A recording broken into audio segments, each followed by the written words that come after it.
I feel very comfortable when I come to the campus because that's where I come from. That's my story right there. Kind of feel rejuvenated being with you. And while I feel rejuvenated, I also feel very jealous. Jealous to see young people. Because I remind the young people like you that you're the most powerful generation in the entire human history.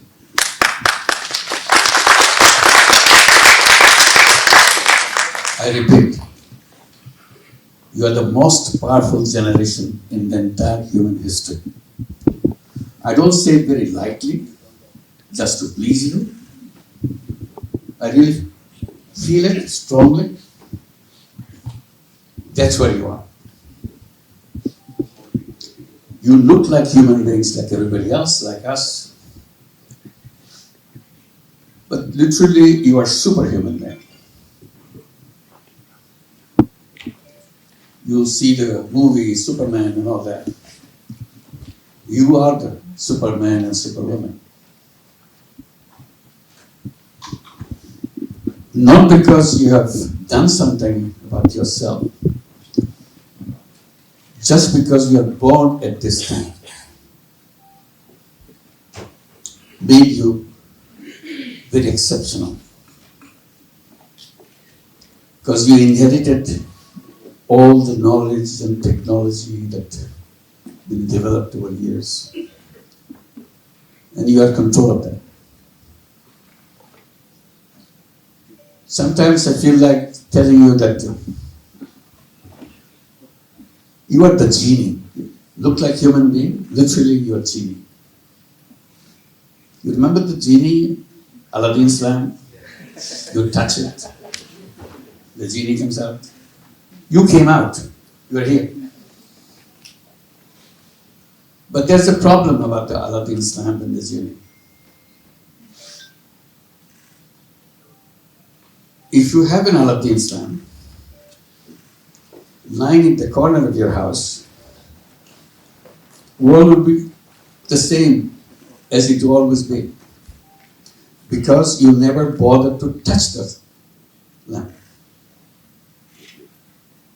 Unless you touch, genie will not come out. So this lamp, you have to be aware of the lamp.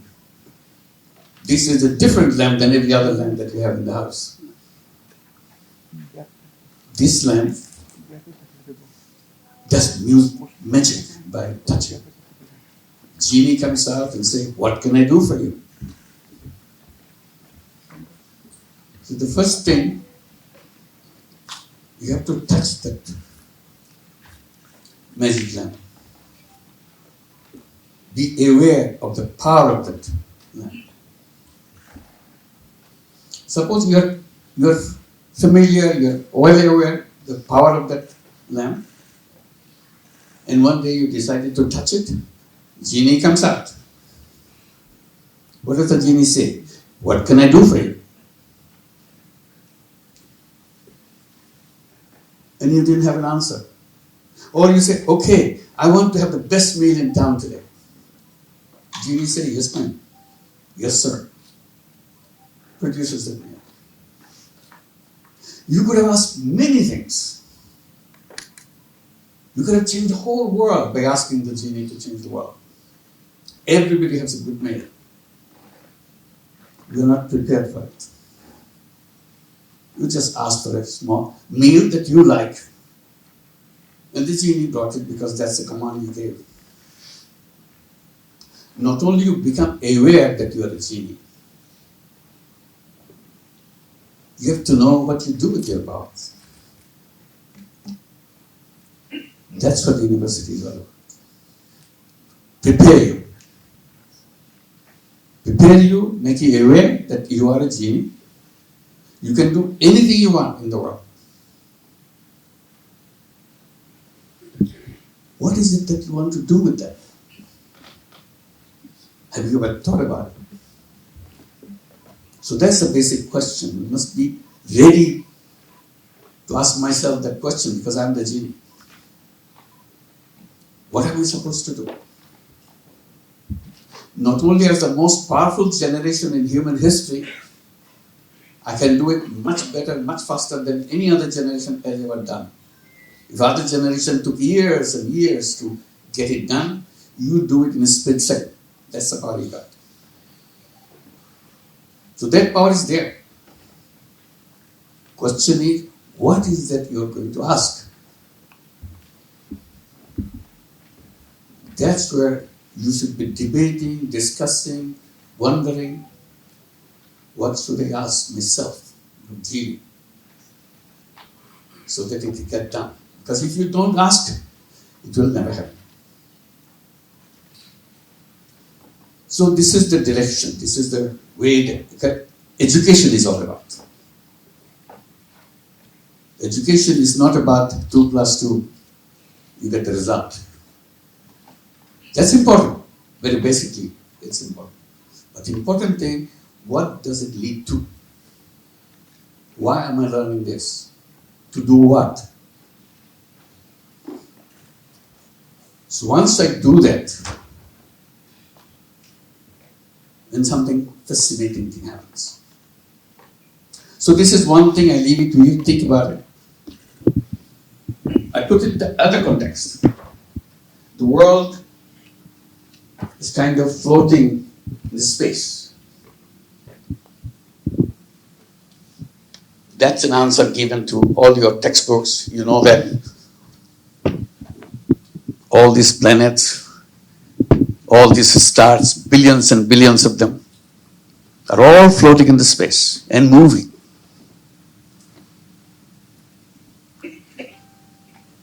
And this is, in a way, our planet is a tiny little spaceship compared to all the spaceships around us. So we're in a spaceship. Imagine this is the spaceship that we are floating in this space, which we are doing every day, every moment, every second. My question is, are we passengers in this spaceship? Or we are stewards in this spaceship, hostesses in the spaceship? We have a role to play in this spaceship. It's floating, irrespective of what you do. But since we are in this spaceship, for a while, next generation will come, will be gone. What is it we do in this spaceship? If we are passenger, we are waiting for our drinks, we are waiting for our meals, make us comfortable, and all that. If we are in economy class, we want to go to the business class, we are in business class, we want to go to the first class. That's a passenger mentality.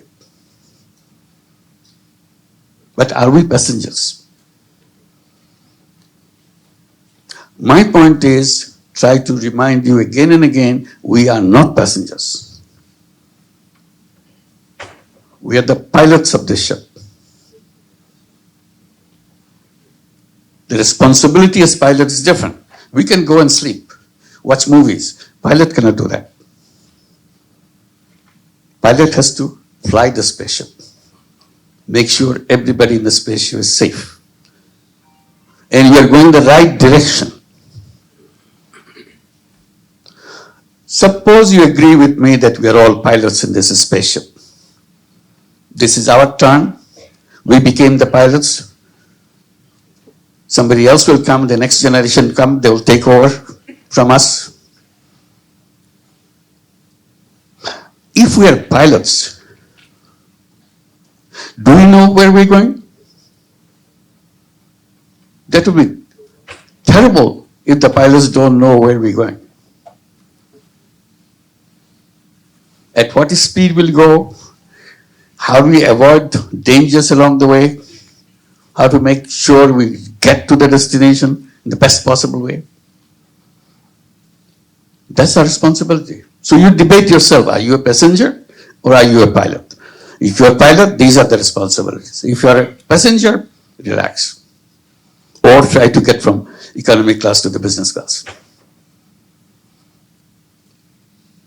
If we are pilots, we have to have a Flight plan. Do we have a flight plan? That's what the university is all about. Helping you prepare your flight plan, not the university's flight plan. Professors can only help you, make you aware that there is something called flight plan. But they cannot prepare it for you. You are unique.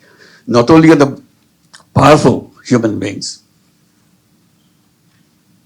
at the same time, each one of us are unique creation on this planet.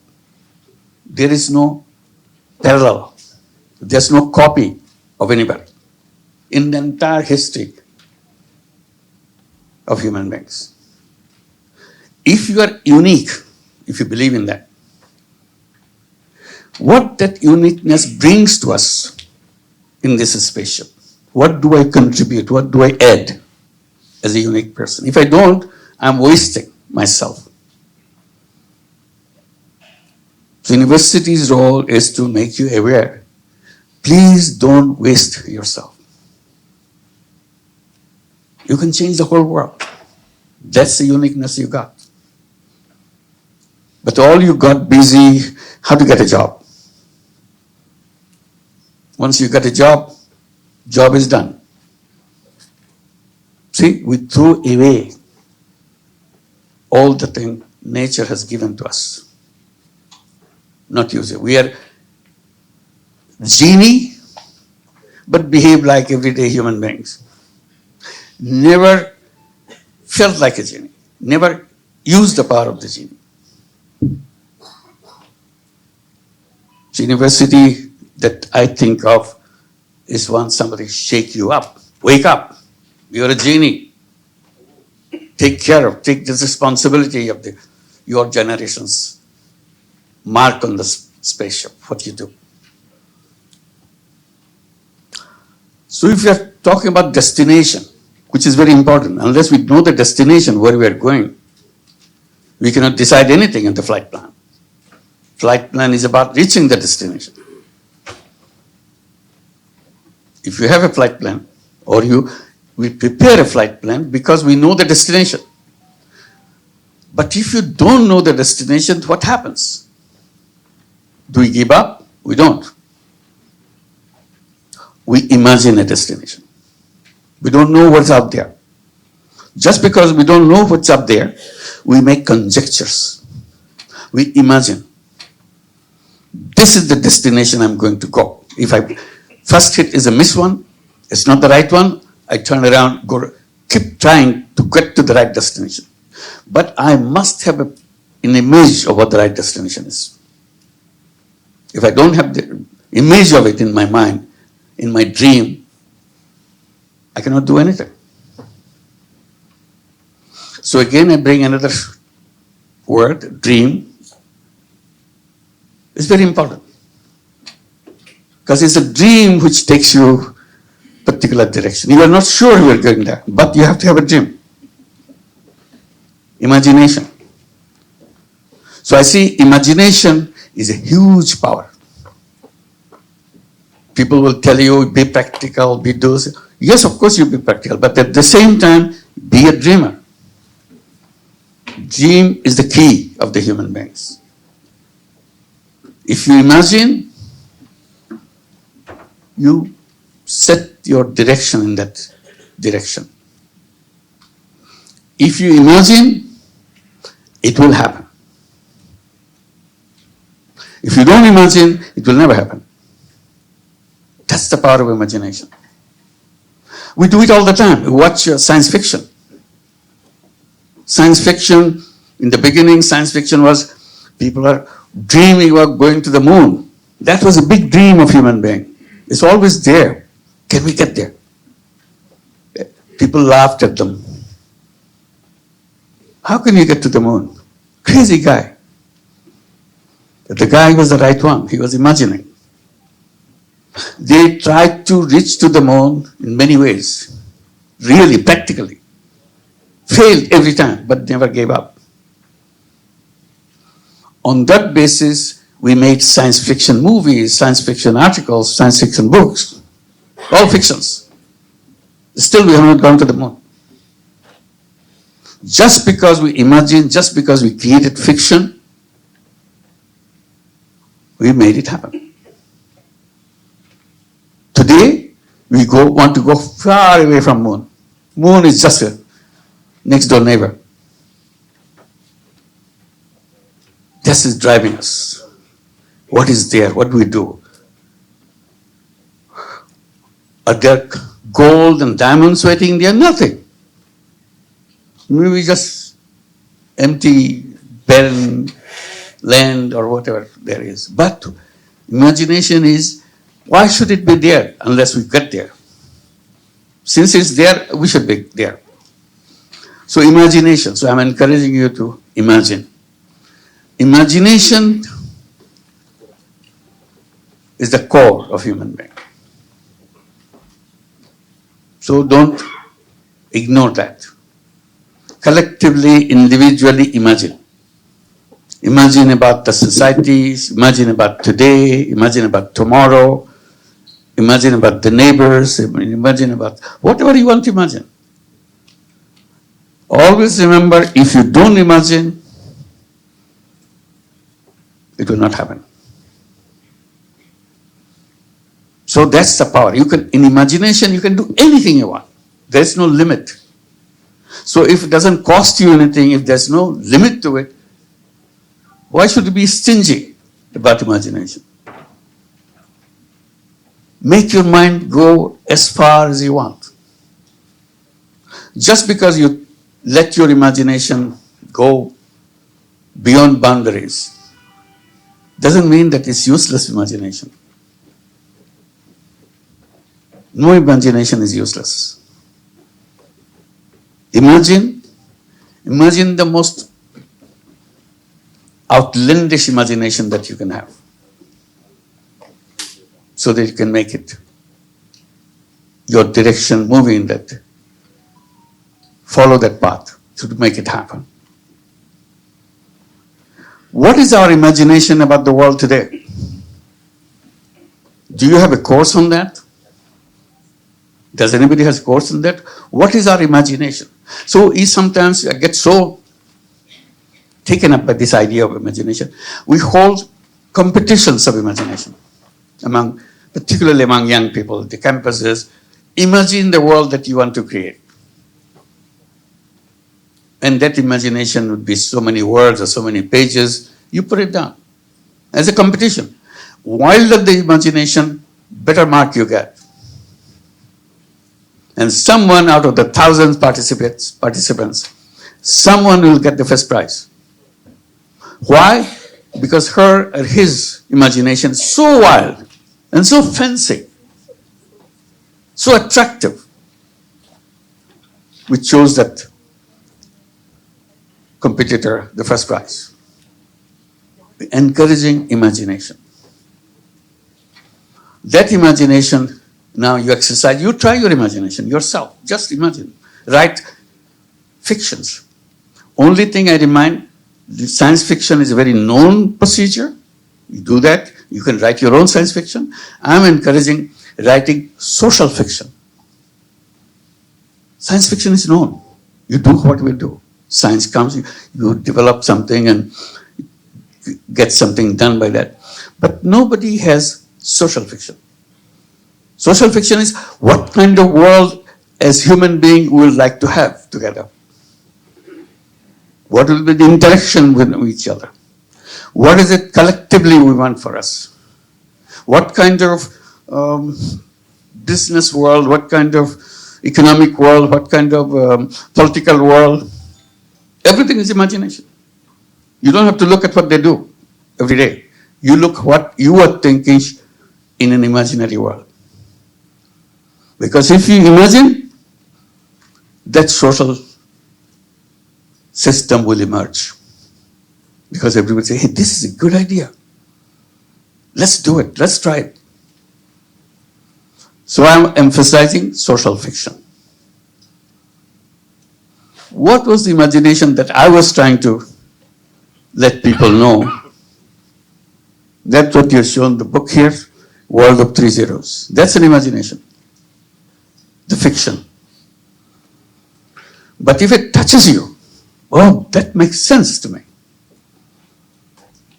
It will happen. So don't ignore it if you don't like it. It's okay.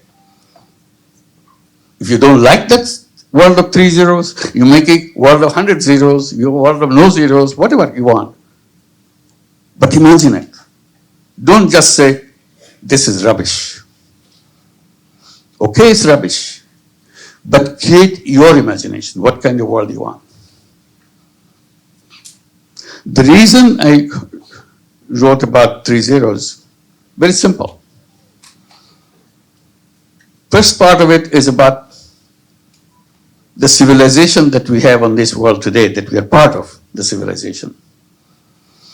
As young people, we'll be rebelling against that civilization. That's a natural thing for young people to do. Reject and rebuild. Or start from completely different context. But if you don't do that, you fail in your generational responsibility. You may be best student in the class, you may be very perfect in your professions, but as a generation, you have not delivered where we want to go as a human race. That's our responsibility. We have to find it.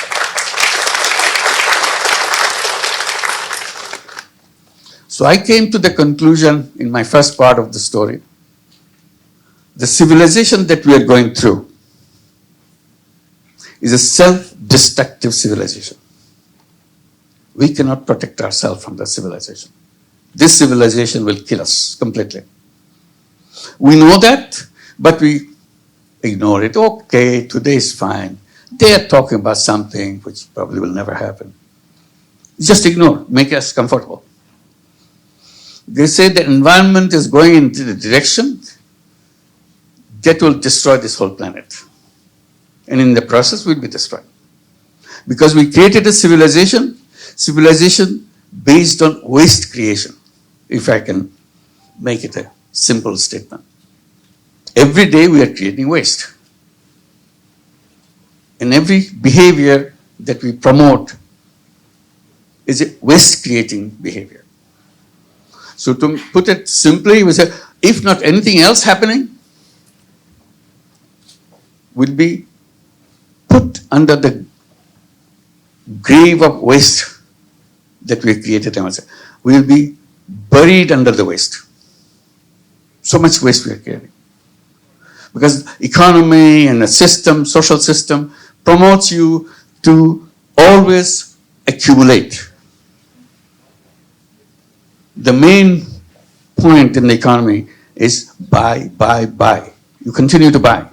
They're always encouraging you to buy. They never ask, what did you do with the one that you bought yesterday? They're pushing you. They're bombarding you. Buy, buy, buy.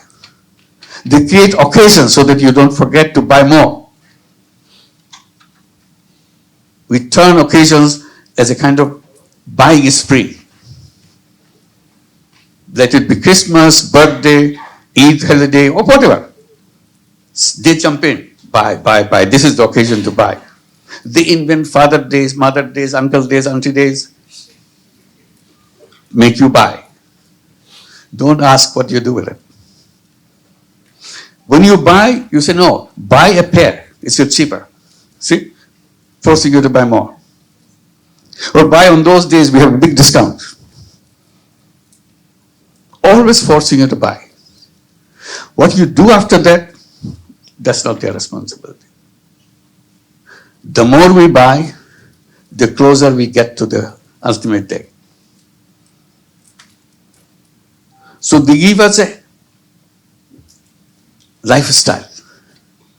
Lifestyle built in to make waste all the time. Wearing the same dress again is a shameful thing. Why should you wear it? You wore it last time. Your friends saw you with that dress. You don't wear it anymore. So you have to buy another one because I'm going to meet the same friends. See? It got in your head. What do I do with the previous one? We don't know. Just throw it out. What happens? It takes up resources and then it is most of it indestructible. It doesn't get destroyed. Particularly items like on plastic and so on. So terrible. But keep on doing that. To sum up all I'm saying, we have created civilization which is self-destructive. It's taking us to the ultimate destruction. We destroy ourselves. So we had to invent, imagine, again. It's not something you decree it tomorrow and the president of the country signs it, from today we do that. It's not about that. It's about lifestyle change, how we behave, how we do, what kind of thing. Wearing the same dress 50th time would be celebrated. We'll have celebration that I'm wearing this shirt for 50th time. It's not like that. I only use once. That's the thing to be applauded today. What should have been the other way? That I'm wearing it 50th time. This is the shirt my fathers used to wear. And I'm wearing, my son, my daughter is getting ready to grab it. That's the direction we should be going, not the other way around.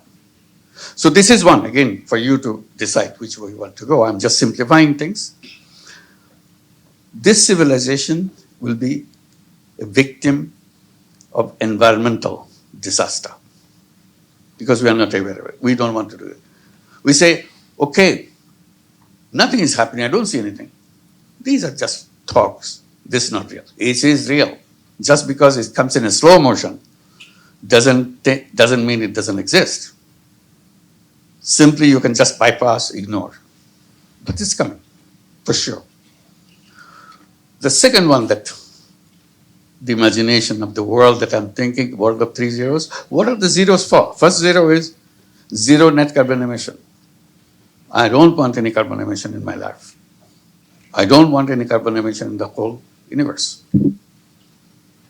So that we protect ourselves. This is a responsibility. Otherwise, we destroy ourselves.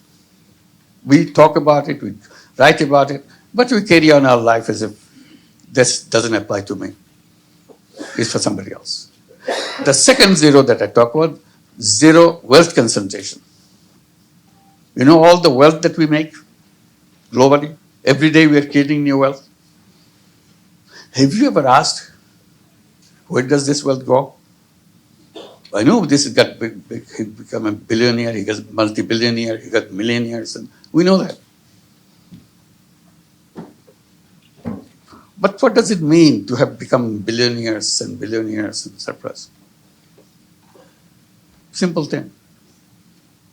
Wealth that we create goes only one direction. It doesn't go in all directions. It goes only one direction.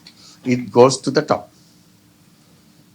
Few people in the world pick up all this wealth to themselves. And we get the big headlines, he's a billionaire, he's a super billionaire, and so on. This is not to be celebrated. This is something to feel sad about, angry about. What kind of economy have we built that wealth goes only in one direction?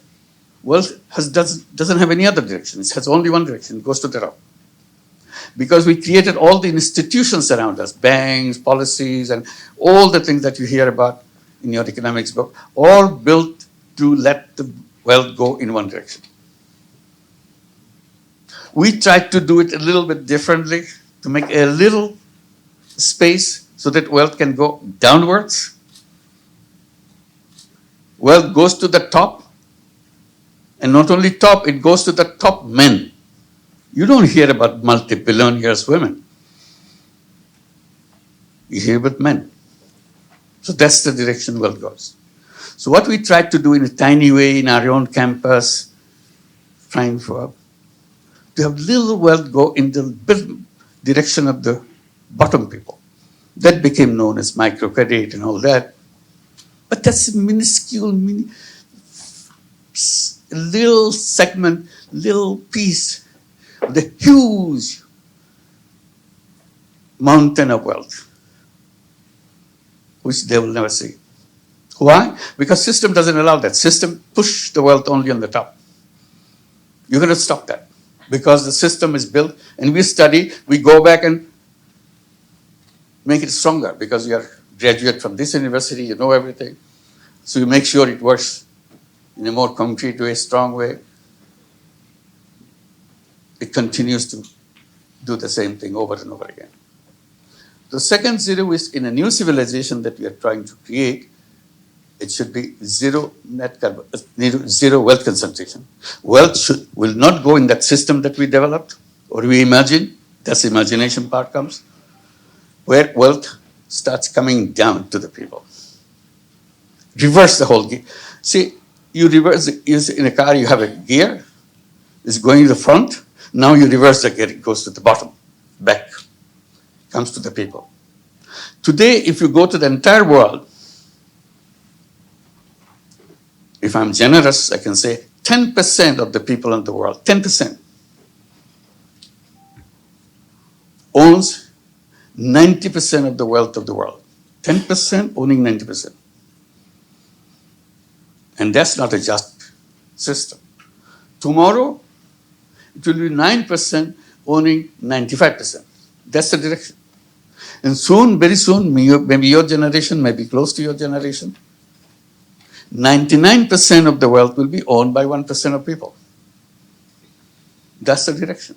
You can't change it. So we want to put it in reverse gear. Say no wealth concentration. We want to build a civilization system. University is the place where design systems. So this is your responsibility, the super powerful generation that you are. And if you pay your attention, it will be done. It's not difficult then. Simply we don't pay attention to it. That's my grudge. That's the point I'm trying to bring it to you as young people. So reverse that gear, so that everything will work in a reverse way, so the wealth will not go upwards at all. It will always come downwards. So the wealth is shared by everybody equally. By the system, not government order, by not some theory, not by some, because it's automatic, it will do that in a way, it happens. And if you put into your mind into it, you are the genie, you'll create that. You don't have to wait for somebody in another university, big name university somewhere else. You don't have to. You are as good as anybody else anywhere in any university in the world. All you have to do, put your mind into it. It will happen. So zero net carbon emission, zero wealth concentration. This is a definition or a design or a kind of dream of a new civilization. Third zero that I'm talking about, zero unemployment. That comes in a very interesting way. I'm saying any employment is a wrong concept. Everybody will be very up in arms. What? Employment is the wrong concept? I said human beings are not born to work for somebody else. That's my position. Human beings are independent beings. That's what the Creator has created us. We are packed with all the knowledge, all the capabilities in the world to take care of ourselves and take care of everybody else in the world. Each one of us is equipped with that. But our theory, our textbook says, no, get ready, get a good grade, good degree from the best university like yours, and get the best job. And the world is done. Your job is done. This job is not done. You are thrown into a wrong direction. What you have done in the process, you have surrendered all your capability to change the world, change the thing. You don't think about it anymore because you got a job. You're trying to get the next promotion. That's all you're busy with. Please your boss. Get the next promotion. So you're in that trap, promotion trap, little achievement trap. You are a big human being who can change the whole world. You're stuck with a little thing in your house. That's it. That's what a waste. That's the point I'm bringing. That's why I'm calling you genie and all that, trying to encourage you to discover yourself. You are completely different. And then it's a job, it's not the destination of human being. It's a wrong thing. It's a legacy of slavery. It's another form of slavery. Why should I be slave to take orders for somebody? Taking orders doesn't fit into human being. That's what they always rebelled against slavery. What then we do? I said, whole idea of business is wrong the way it is done. It creates slavery. Because it's all about profit maximization, wealth concentration. That's the track. I'm saying all you have to do, shift it. Just one simple shift, everything can change. Instead of doing business to make money for myself, making myself richer and richer, I have said that there's another path. It's a choice for you, anybody. I can do business to make myself rich. I can do business to solve all the problems of the world. But we don't touch that. It's not even discussed in our textbook. We call it social business, another kind of business. Business to solve problem rather than make money for yourself. People get, oh my God, it's not possible. How can you do that? I said, it can be done. They said, no, making money brings so much happiness. I make so much money. Creating social business, I don't get that happiness. I said, yes, that's true. Making money in a conventional business, making money may be happiness. Making other people happy, making the whole world happy is a super happiness. So you have to judge which happiness you are looking for. Petty happiness to make wealth, be rich, or a huge, huge happiness. My one idea has changed the world. Everyone has more than one idea to change the world. But you never take that path because it has no market value. Because the market, quote unquote, is created for profit. So we create a new concept. What is the purpose of my life?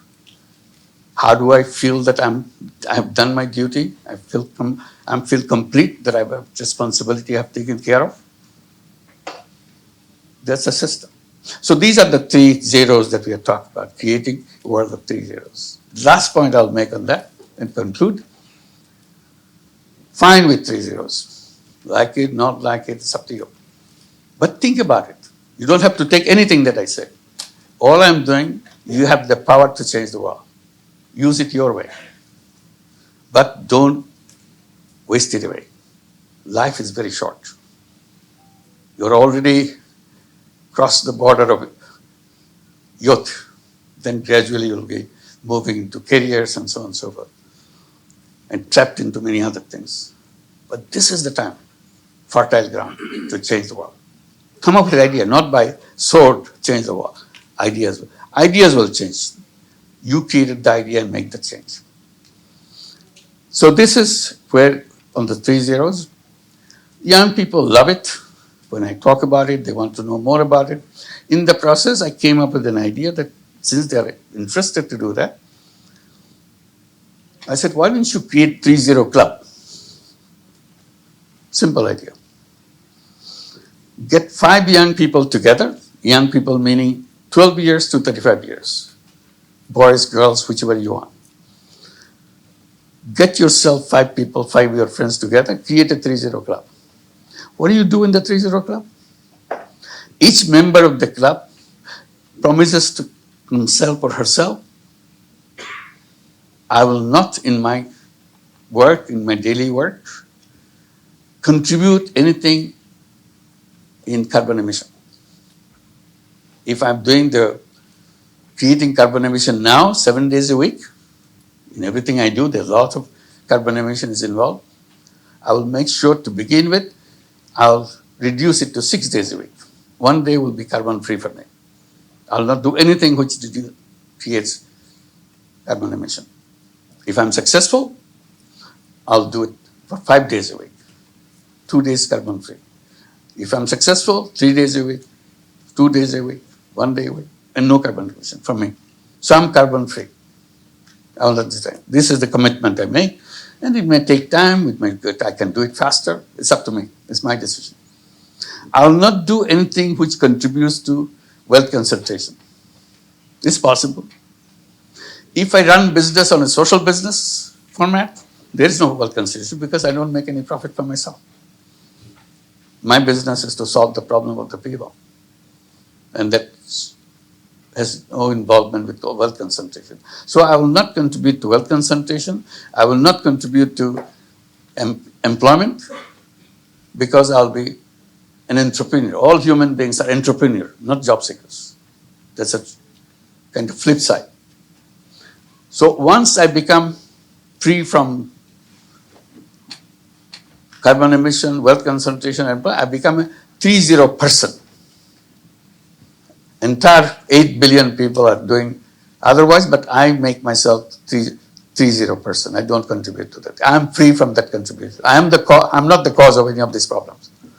And if 5 of them do that, so 5 of the young people together decided we are free, we are all 3-0 persons. So luckily now thousands and thousands of young people signing up, going to their website and registered themselves at 3-0 clubs. Now about 45 countries have thousands of 3-0 clubs. We are not doing anything, simply tell them that we let us know, get your address so that you can talk to each other. So that could be just an initiative by yourself. It doesn't wait for anybody's permission or anything. But in the process, if it catches up, we can create the 3-0 worlds. It's not a simple imagination which can be translated in the beginning in a small way, but it can pick up the speed. Really create the 3-0 world. And if you have a 3-0 world, we have created a new civilization. That's the only way we can survive. Otherwise, we don't survive.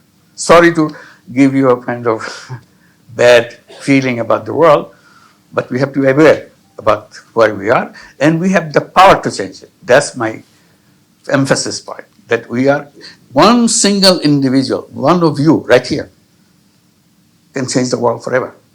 That's the power we have. Thank you.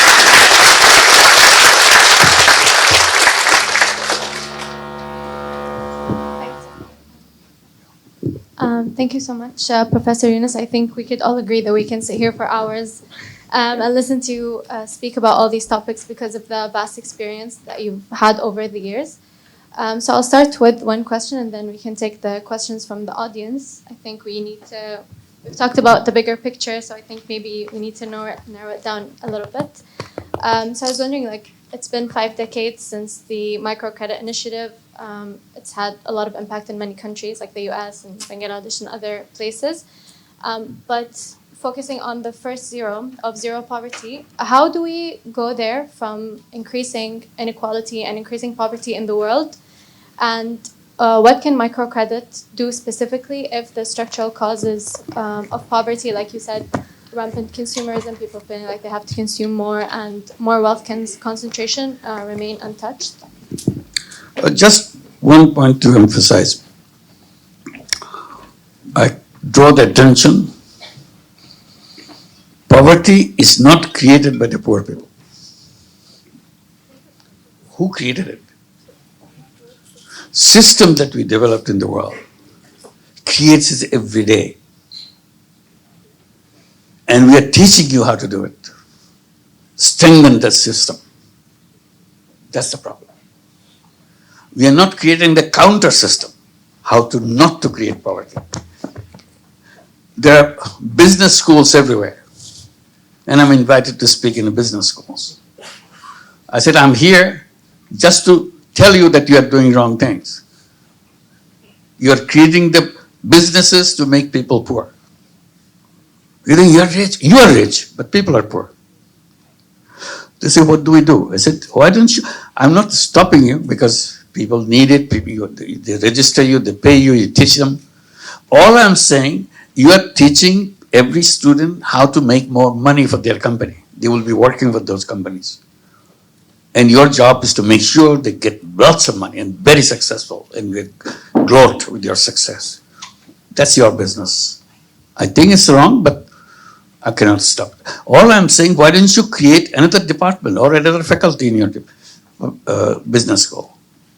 The faculty of social business. Tell young people how to create a business to solve any problem. Environment problem, health problem, any other professional problem, any problem in the world, poverty problem. So that department teaches you to create business to solve problems. One is a faculty which create business to make money for yourself. This is the business to bring solution to the problems. So just do that. Many universities now not quite faculty, but creating centers of social business and so on. So offer courses. That's a small beginning, but I'm happy that at least people are listening. Many business schools, starting with HSC in Paris, they are the first one to do that. And it's being now done in many, many business schools. And many universities are doing that, creating social business centers to discuss this, whether it makes sense. It's up to you to decide. Just because somebody said it doesn't mean that it's all truth, nothing but the truth. You debate, discuss, what is the alternative? I go back to my spaceship thing. We have to find a flight path. We have to design a flight path. And these are the elements of that flight path that you have, as a pilot, you have to decide which path you take. Because you are the pilot. There's nobody else around. So we have to do that.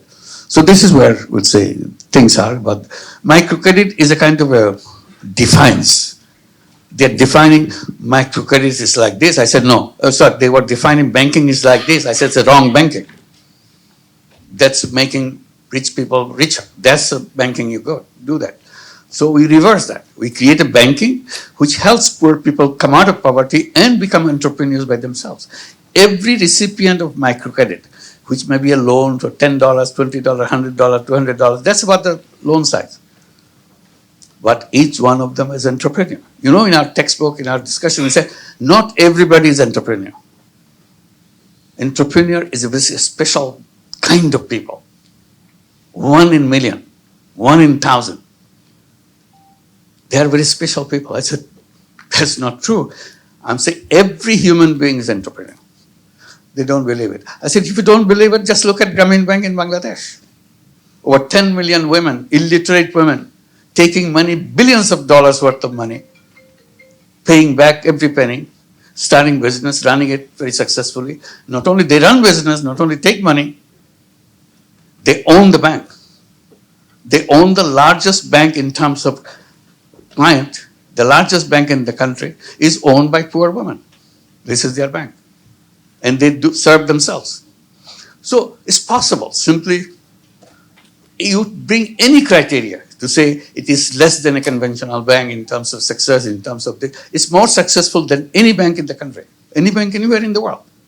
So that's why it is spread. So this is the thing that you have to come up with counter ideas. If it is wrong to go in that direction, you reverse it.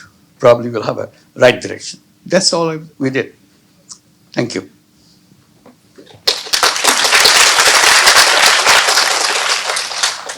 So the idea is focusing on defiance and going against what the bankers are saying. We do the opposite. What the bankers are saying, we do the opposite, essentially. So due to the time constraints, unfortunately, we only have time for one question. If anyone has a question, they'd like to raise your hands. We'd like to give the current generation, the smartest generation, a chance to ask a question from the younger audience. Yes. I'm Manha Afra, a high school student. You're the founder of Grameen Bank, Grameen Mobile, and many other successful endeavors. I've come to know that you plan to establish a Grameen University. What is your vision regarding this university, and how will you achieve a 3.0 world through it? Well, thank you. We just began with this university. We keep saying that it will be a social business university. There's a business school and all that. This will be based on social business principles across the faculty, wherever you're teaching. You always bring the social responsibility as a human being. So even if you're in a chemistry department, the chemistry has a social responsibility too. So you always add that social responsibility and how you translate your responsibility as a scientist, as a chemist, to play that role. What are the options for you? So everything to be integrated in that. And then help all the students from the university. At the moment, I'm saying half seriously. I say, this university will never give you any piece of paper called degree. So you learn it and do it. Why do you need a piece of paper? You need a piece of paper because you want a job. Job needs a certificate that you have learned this. So you don't have to demonstrate anything what you have learned. Do it. We support you. We have a whole finance arm of the university. so that you can go out and do it. We'll finance you, we create social businesses to implement it, make it happen. That's our job. So you don't look for a certificate, just look for design, start designing in every class that you go through. Keep on designing this.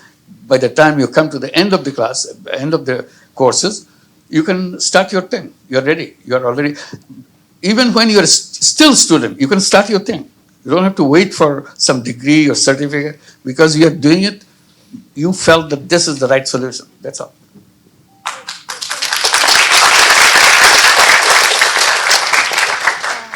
So we will close the session here for today. Hopefully, we'll be able to have you on. Sorry, we have no time. We have no time.